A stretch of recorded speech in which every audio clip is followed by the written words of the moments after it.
One thing that I have learned over time, not even because I have lost my sight, is being able to be open with my emotions. I'm currently on the journey through healing, and that takes a lot of openness and vulnerability. And I think that I would like to think that I embody that. I'm a very expressive person. And the thing that comes with when you're expressive is, everybody wants to shove you in a box and tell you that, don't show your emotions, don't do this, don't do that. Over the years, I've heard that so much that at some point I started to see that being vulnerable and being open, I started to see that as weakness. If I had a bad day and I cried in front of someone, or I got mad and I let somebody see that I got angry or something like that, or I lost my temper, I would be so self-deprecating. I would be talking down to myself and criticizing myself, and just not giving myself the grace to understand that I am a human being, and like there are days where I will actually need to let my guard down. I view being open and being expressive as at least I used to see it as being weak and fragile and all of that. But along the line, I have learned that I needed to open up more, because I've had so many days where I couldn't hold whatever it was I was feeling in. And I think that at this point, everybody in my life, there was a time where a couple of months ago, I used to feel like I'm such a mess.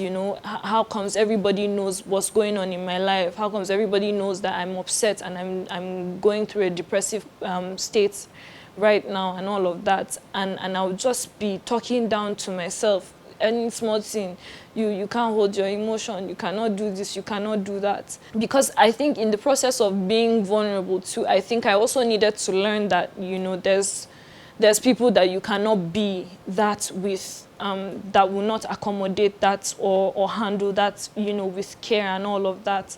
So I needed to learn to pick and choose when and where I can do that, and I'm learning to be my own best friend, right? So if I'm caught in a position where I have cried my eyes out to somebody I probably wasn't supposed to, or I have snapped at them or something like that, I just approach myself with kindness these days.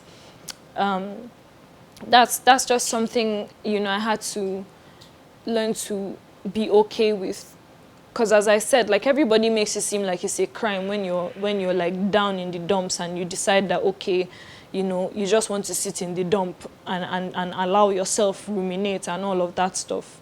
So I think over time, I'm learning. I'm still on the process, actually, because I know that I have days.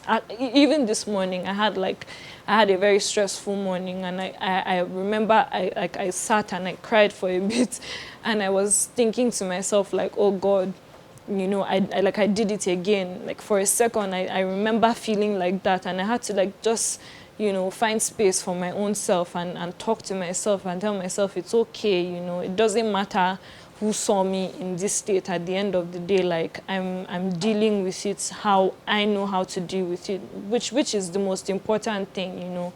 So I guess at the end of the day, I just want everybody to know that it's okay, male or female, especially men. I know, like, men don't like to cry. But it's okay generally, male or female. Like, if you have a day, if you're in the dump and you want to sit in the dump, it's okay. It's all part of the healing process, I would say. Everybody thinks that when you're in your growth journey, you're in your healing journey and all of that stuff, like, they only see the outcome of said journey. They never really see that the process of doing all of that is all very, very messy and ungraceful and all of that. Just give yourself grace, and it's okay to be soft. It's okay to be vulnerable. It's okay to be open. It's okay for people to think that you're weak, because at the end of the day, like, when you show your strength, they will not believe it.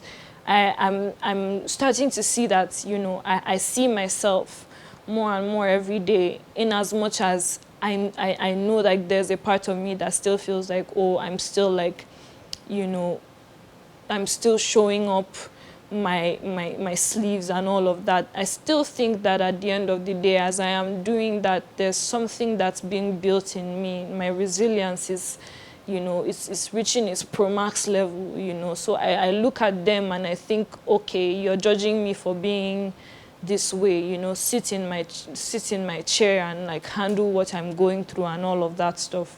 So at the end of the day, whatever it is that anybody is just going through, you just have to remember that, like, if you're down in the dumps, it's okay. Everybody has their dump, you know, down in the dump period. Everybody has their dark tunnel, you know. When you see the light, you're going to see the light. I don't know if I'm seeing the lights right now, but I'd like to think so.